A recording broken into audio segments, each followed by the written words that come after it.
Purendra gave a very nice overview of checking up with the ocular surface, setting patient expectations, checking the macula, and a lot of other things, not only with the patient, with the whole family that you need to do before taking up the patient for cataract surgery.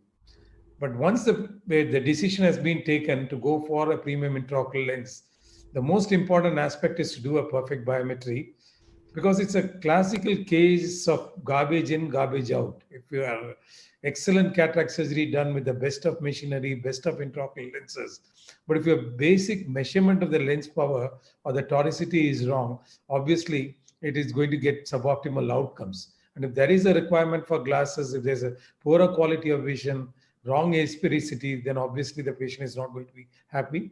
So accurate measurements and subsequently calculation with the right formula is extremely important. I think this is a slide which is worth repeating. That is, every millimeter of error in the axial length calculation leads to a 3 diopter error in the intraocular lens power. This is for the average eyes, which are in the range of about 22 to 24.5 millimeters. But in case you have a long eye, then, so for example, if you're putting a plus 10 diopter or a plus 8 diopter, the good news is these eyes are a little more tolerant towards errors. In the sense, every millimeter leads to an error of only 1.75 diopters. When an extremely short eye, like a plus 30 diopter, every millimeter would lead to almost a 3.75 diopter error in the intraocular lens power calculation. You don't have to memorize this. It just stands to reason. It's logic, in the sense that if you have a smaller power intraocular lens, the overall axial length itself is going to be long, and every error is going to be a smaller percentage of the overall length. So that's the reason it has a less of an impact. But in a short eye, if you are making an error, obviously the error it's going to translate into a much bigger error in the intraocular lens power calculation. Today, with the latest advances in ocular biometry, it's more and more realized that the challenge is not really in the calculation of the axial length. We have excellent biometers which are able to give us almost repeatably the correct axial length. There are means of checking and cross-checking and verifying it. But the keratometry is the challenge most often. And remember, each 1 diopter error in average K leads to 1 diopter error in the IOL power calculation. This is a slide I think I've been using for almost 15 to 17 years, but it's worth looking at it again.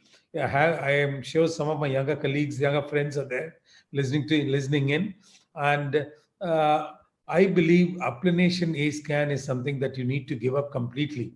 It's possible that you are still not reached a stage of practice where you can afford an optical biometry, but though it's a good investment.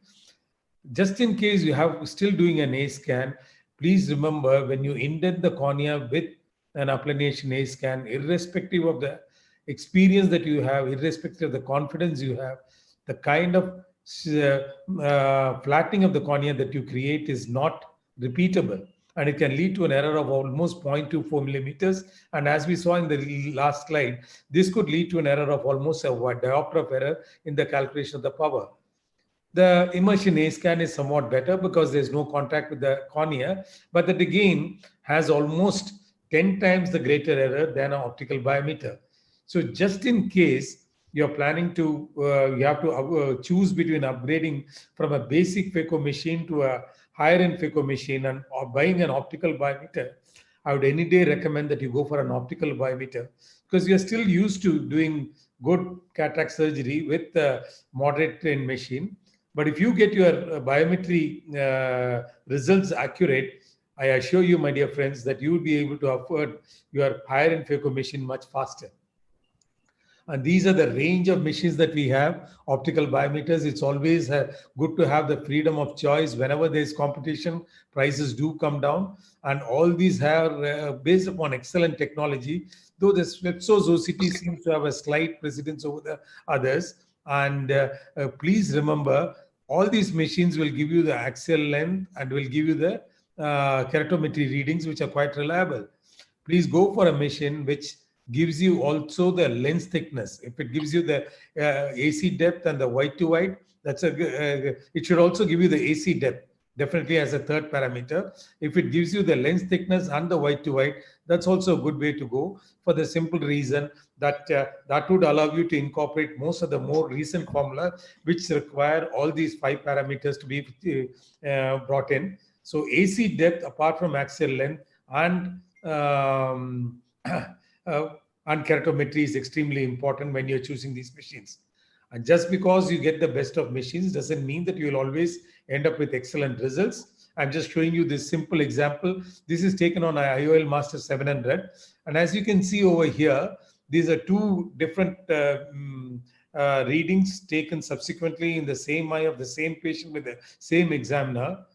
Because the fixation is perfect and it's possible to verify it with most optical biometers, you find that the difference between the two readings is just 10 microns in the axial length, and it's 0.02 diopters as far as the keratometry is concerned.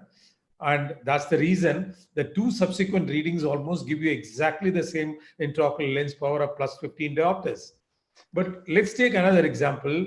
The other eye of the patient, the same examiner, but the fixation is not accurate. You can see that the foveal pit is not visible. Mind you, we often say the optical biometers are idiot-proof simply because you can get away with the substandard measurements, but it's not entirely true. Maybe it doesn't require the expertise or the experience for an immersion biometry, but then errors can happen. And in a situation like this, what you see is that there is a 190 micron difference in the axial length, a 0.5 diopter difference in the keratometry, and what it can translate almost into diopter of difference in the intraocular lens power calculation between 15 and 16 diopters. So optical biometer is a good machine to have. It's reliable, it's reproducible, but at the same time, it also requires attention to detail, and it's extremely important that you do that. And as far as when do you think that something is wrong and you need to verify your measurements, whether it is with the optical biometer or with the immersion A scan, and always measure both eyes in every patient. Even if one eye has been operated for cataract years back, go ahead and measure that eye, simply because you will get a more good axial length to compare some idea about the keratometry also. Repeat measurements if the difference between the axial length between the two eyes is more than 0.3 millimeters, because that would be at least a 1 diopter difference in the intraocular lens power calculation, unless there is documented evidence of anisometropia prior to the surgery. If the axial length, most of the eyes, as I already mentioned, 90% of the eyes worldwide fall within the axial length range of 22 to 25 millimeters. Just in case you get beyond these two limits, then again, that's something reason for you to verify. An axial length measurement does not correlate with the refraction. The patient has never worn myopic glasses and you get a plus 15 diopter IOL power. Obviously, it's possible sometimes when the keratometry and the axial length play against each other. So you cannot completely counter that, but then it's definitely a reason for you to look more closely into what you're measuring. And in case you're doing an immersion A scan and you're not getting a correctly positioned, high, steeply rising echoes, then it's extremely important that you have, and problems with patient cooperation or fixation is there, then again you need to look into it. Barrett 2 IOL formula is the gamut of formula that is available, but I'm going to stick to one single formula simply because it's available, it's universal, it can take care of most of your refractive cataract surgery needs, and we use it across all our centers, whether we have an optical biometer or not. The Barrett Universal 2 is the core formula, which is at the heart of every other formula. And from this is derived, which gives you basically the spherical intraocular lens power. The Barrett toric calculator is what we use for toric intraocular lens power calculation. The True K formula is what we use for post-laser vision correction eyes, whether it's myopia, hyperopia, post-radial keratotomy, with or without the refractive history being available. The Barrett True K toric calculator is the one which we use for toric calculations, toric intraocular lens calculation if you are implanting in a post-refractive surgery scenario. The Barrett RX formula, in case you are implanted a toric intraocular lens and you get a suboptimal outcome as far as the correction of the toricity or even the spherical concern, you have the options to rotate or exchange or put in a piggyback. This formula will enable you to do that. And the Barrett Universal, basically, as I mentioned already, requires, like most other modern fifth generation formula, the axial length, the keratometry, the optical anterior chamber depth, the lens thickness, the white to white, and most importantly, it takes into consideration the profile and the thickness of the intraocular lens implanted. In all other formula, when you are talking about lens thickness, it refers to the thickness of the cataractous lens which you are going to take out. This is the only formula which takes into account the profile and the thickness of the intraocular lens, whether it's a biconvex, concave or convex, or a meniscus lens, and that's the reason it becomes a little more accurate. The other new phenomenon that's available to us today is to the ability to measure posterior corneal curvature and the anterior corneal curvature and have a total keratometry values. It's available with the IOL Master. It's possible with the Pentacam, but then that's the reason you have other iterations of this formula called the Barrett TK Universal, Barrett TK Toric, Barrett TK True K, etc. Suffice it to say that if you're examining normalized, whether the posterior corneal curvature is measured or it's assumed or mathematically calculated, the intraocular lens power calculation is good. But just in case you have a post-refractive surgery scenario, because the cornea has already been flattened out and the relationship of the anterior and posterior cornea is somewhat disturbed, these are the situations where an exact measurement of the posterior cornea might be useful. You may or may not practice multifocal intraocular lenses, but astigmatic lenses, toric correction has come to. I'll take a couple of minutes. I'm aware of this. Please stop. Posterior corneal astigmatism is something we have from the Doc Cox lecture. We have learned that it's extremely important. It's most often against the rule in about 85% of the eye. So that's something that's taken into consideration.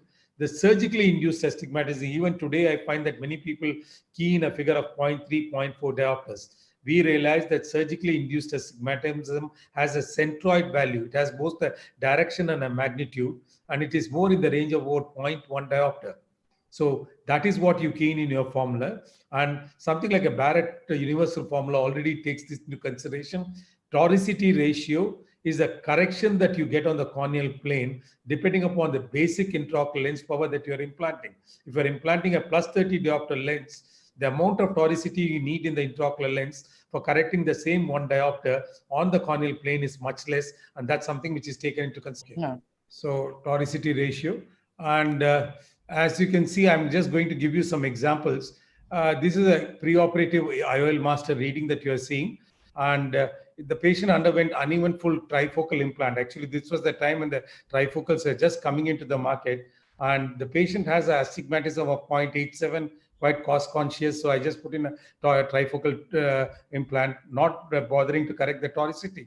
So I ended up with this refractive outcome where the near vision was reasonably good, but this patient just had a mixed astigmatism, but his uncorrected visual acuity was 6/18. He was an extremely unhappy patient. The patient was actually known to me for many years. So I could discuss with him, tell him that this is a residual error that is left over, and we'll wait for 3 months and do a laser vision correction for that. But in between, he had so much confidence in me that he said, let's go ahead and address the other eye, which had almost exactly the same toricity. And we went ahead and put a T3 toric intraocular lens in this, toric trifocal lens in this. And what we ended up in this patient was absolute emmetropia as far as distance near and intermediate is concerned. So it's extremely important that irrespective of what lens you put in, the cylinder be addressed, and it becomes even more important when it comes to multifocal intraocular lenses. And in case you leave cylinder uncorrected, then that is a pure definite prescription for unsatisfied patients. And in case we always have this rule that as soon as the patient walks in and is interested in a cataract surgery, we put the patient on the Barrett toric calculator on the optical biometer and make sure that the patient is not a candidate for toric intraocular lens, because our entire motivation, our entire counseling the patient depends on this. Just in case we are convinced the patient for a multifocal intraocular lens, then we find the patient has significant against the rule astigmatism.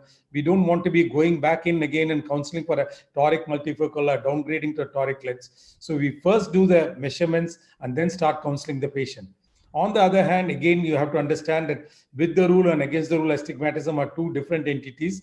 Here you can see almost a similar amount of with the rule astigmatism, but what the calculator tells you is a non-toric intraocular lens. Often the question comes in that whether there have been the youngsters who have been telling me they don't do much of premium intraocular lenses simply because they don't have an optical biometer. It's a chicken and egg situation. Maybe you can afford an optical biometer once you've done high-end cataract surgeries, and you can have more confidence in doing high-end cataract surgeries if you have an optical biometer. So obviously, you need to make sure that you do not wait for acquiring an optical biometer before going on to starting premium intraocular lenses. You can go on to these APISRS websites or AICRS websites, and all these formula are eminently available to you for your usage. So in summary, optical or immersion biometry is the way to go. If you can afford it, optical would be the best way. And the latest generation intraocular lens power formula is to be used. And my recommendation is to stick to a single suite of formulas as the Barrett formula. And with these few words, I must say, today metropia for all, not just for your premium cataract surgery patients, is a very definite possibility. Thank you so much.